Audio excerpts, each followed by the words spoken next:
I'm Pam Gregory, astrologer. I'm going to be speaking to you today about the second half of May and the new moon that we have coming up in Gemini on the 22nd.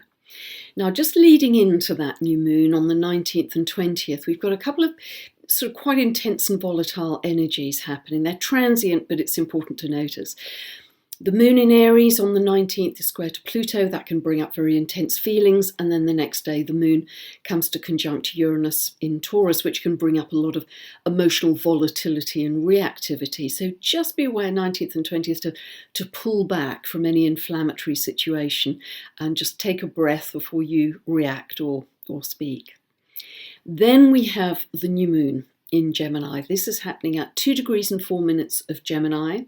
It's happening on the 22nd of May at 10:38 a.m. Pacific and 6:38 p.m. UK time.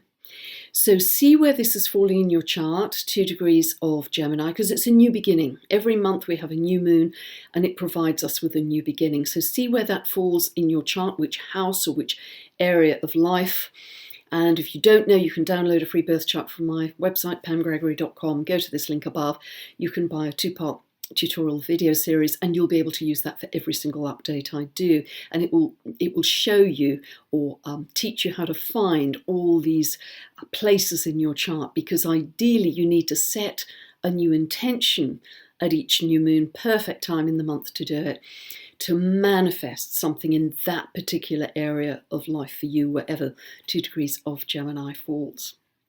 Now, there is a lot of mutability at this new moon, and that means we have a lot of planets in mutable signs. We have the Sun, the Moon, Mercury, Venus in Gemini, and we have Mars and Neptune in Pisces. The mutable signs are Gemini, Virgo, Sagittarius, Pisces. And they are chameleon-like. They are versatile, adaptable, changeable. They don't necessarily focus that strongly, but they are very often, particularly Gemini energy, can be very creative, but it is a divergent energy. It's like when you shine light through a prism, it can split the light and the light goes in many directions.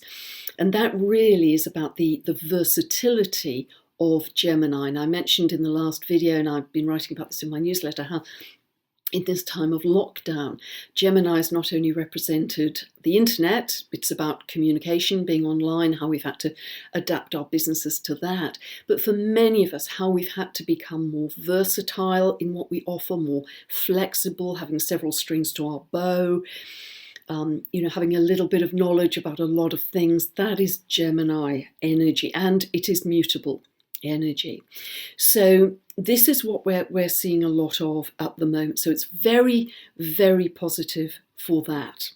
Now, at this new moon, we have the Sun and Moon square to Mars. And that can make us feel quite assertive about our communication. Par excellence, Gemini is the sign of communication. It's ruled by Mercury.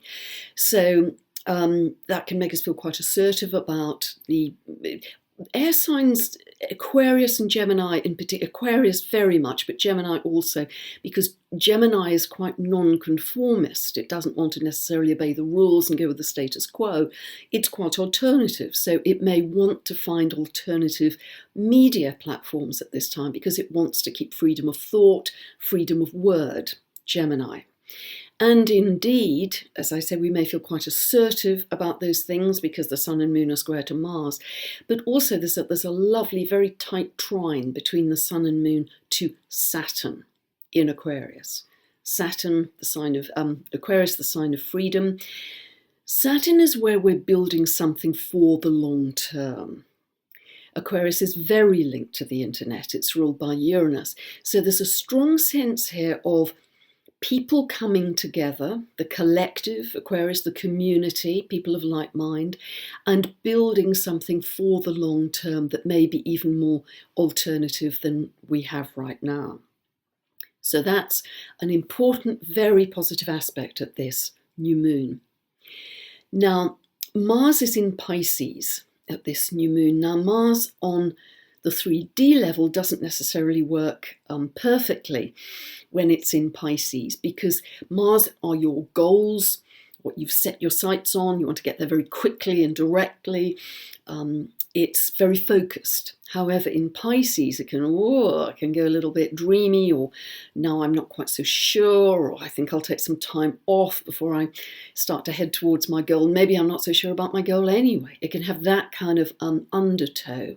If you look, undertow is quite a good word for Neptune because it's Lord of the Sea. Think at how it pulls back, the tide pulls back the sand.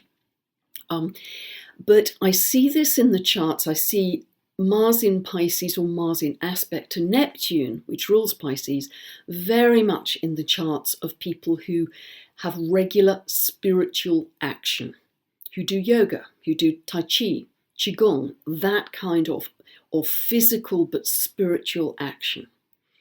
It's also linked to spiritual activism and spiritual goals and ideals.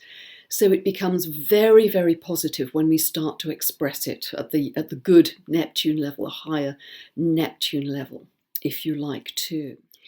It's very interesting at this new moon that we have Mercury, ruler of Gemini, very tightly conjunct Venus retrograde in Gemini, square to Neptune in Pisces. Neptune 20 degrees of Pisces, Mercury and Venus 20 degrees of Gemini. So it's a very tight square. So this is one of the really dominating aspects at this new moon, because of course Mercury is the ruler of this new moon because it rules Gemini. So let us take those one by one. Venus, first of all, I spoke a little bit about this in the last video because Venus is going to be square to Neptune all month, but it's exact from the 20th to the 22nd. So it's exact at this new moon.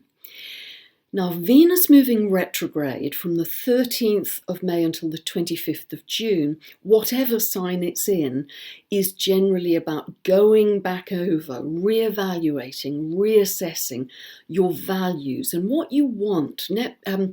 Venus is very much what you want in a kind of pleasure sense. It can be in a relationship sense. This can make you reassess your relationships as well. So what do I want with Venus? And it can go through several waves when it's retrograde of reevaluation to be sure of what you want. But here also it's square to Neptune. So again we have this undertow effect of, well, I thought I was that, but now I'm not so sure. I'm not so sure what I want. And so we have this kind of wavering or doubt or confusion, again at that lower expression of Neptune, but at the higher level I see hard Venus-Neptune aspects in the charts of long-term spiritual seekers, because it's about that search really of love of source, that connection to unconditional love of source. So it can work beautifully at that level. But because it's in Gemini, and this is reinforced by Mercury's theme as well, which I'll come to more in a moment, this is the sign of the mind. This is our rational capacity. Whereas Neptune in Pisces is the emotion. I mean, Pisces is super, super sensitive emotionally, deeply, deeply sensitive. So we have a bit of a clash here between the head and the heart as well. And this can create a little bit of churn about, well, I think one thing, but I kind of feel another. And by the way, I'm not so sure anymore. So it can be a little bit of a churn in that way. Now, Mercury comes into the picture too, and Mercury adds to that rational component. And when we have Mercury-Neptune aspects, yes, we can have this undertow of, I'm trying to get clear on the facts, because Gemini is very much about the facts and information, and it has an urge all of the time to gather information, backs of cereal packets, information coming in and wanting to be clear on the facts. But any hard aspect to Neptune can make us think, well, I'm not so sure, that doesn't seem so clear now as I thought it was. So as I mentioned in the last video, and it's a big theme actually of this nodal axis in Gemini and Sagittarius, is what is true and what is not. Because we will have with the North Node in Gemini and also this new moon in Gemini, we will have an urge to collect clear information, facts and information. Whereas the Neptune side of it can make us suddenly think, gosh, well, I thought I had piercing clarity there, and yes, I know the truth, but now there's another layer. There's another layer to this, so I have to go deeper. And then we get more clarity, and then there's another layer. So I think we're going to be going through waves of truth and not so sure. But it will ultimately get us to a much better place. And always, always, always check in with your higher self. That is the place where you get pure information that isn't compromised by anyone or biased in any way. Check in with your higher self, and that's where you really get a feeling of resonance of truth. Now, sometimes with this urge for the facts, this urge for the information coming into us, we will try and fit them into our old beliefs. South Node in Sagittarius, our old ways of thinking. And that may work for a little while, but again, because the ruler of Sagittarius, Jupiter, is conjunct Pluto all year, and I talked last time about a crisis in beliefs, ultimately the onslaught of information will force us to radically change our beliefs. Very, very likely. I think we're going to go through seismic shifts in our consciousness. And I know this has happened to me over the last 6 weeks, shocking shifts in consciousness with what you thought was true. And all of a sudden it isn't. And you've got to start again to create a new paradigm of what you believe is truth. So it's a very strong thing. It'll become stronger. Actually, this new moon in Gemini is a glimpse of what we'll have when we get into September and for the following 6 months beyond September, because the transiting nodal axis comes to square Neptune. So the truth, non-truth will continue then as a question mark, but also as a search. That again, the higher aspect of Neptune in that square to the nodal axis is that we have to incorporate unconditional love into our future collective direction. Fabulous. And if we look at this very tight square between Mercury and Venus together in Gemini, 20 of Gemini, square to Neptune at 20 of Pisces, the best expression of this is divine communication of unconditional love. Divine communication of unconditional love. And a fabulous expression of this is the organization of mass meditations. Online, Gemini, Sun and Moon are trying to Saturn in Aquarius here. We can build a sense of community for the long term. The setting up, often very quickly, Gemini's fast, of mass meditations online has been immensely powerful in shifting the energy and shifting the timelines of what we were expecting to see on the earth, and all of a sudden there's been a shift and we get a slightly different trajectory coming up. Those are going to continue to happen because in a very, very big way. But at this new moon, as I say, we not only have 6 planets in mutable signs, we also have 5 planets in air. We have the 4 I've mentioned in Gemini, and we have Saturn in Aquarius. So this combination of a lot of mutability and a lot of air can be quite heady. You know, it isn't sort of really focused and grounded as Earth is. It's very movable. So really bringing you back to this blizzard of information that could be coming into us, because Gemini wants information. It has an urge for a lot of mental input. That's its moon in Gemini particularly wants that, just has an instinctive urge, give me information. Magpie-like, very quick at picking up information. But it may be a kind of, we may feel like we're whitewater rafting at times with so much coming into us in the external world. And indeed, there's going to be a lot of action on the ground. I mean, if we look at this aspect between Eris in Aries, that we have square to Pluto in Capricorn, that we have all of 2020 into late 2021, that is exact at this new moon. And we saw that in Hong Kong. I've often quoted that. We're seeing this with many protests now happening across the world. With Eris in Aries is what about me? Am I being heard? Are my needs being noticed? Versus the top-down authority of government, Pluto in Capricorn. So we're going to see more of that. We've seen lots of protests breaking out, protesting against the lockdowns in various states, various countries. I'm not expressing a personal opinion here. I'm just observing it's happening. But remember also that we have a gradual shift of planets out of Capricorn, just this top-down authority. In January we had, and indeed we still have Jupiter and Pluto in Capricorn. Saturn's going to back into Capricorn again on the 2nd of July.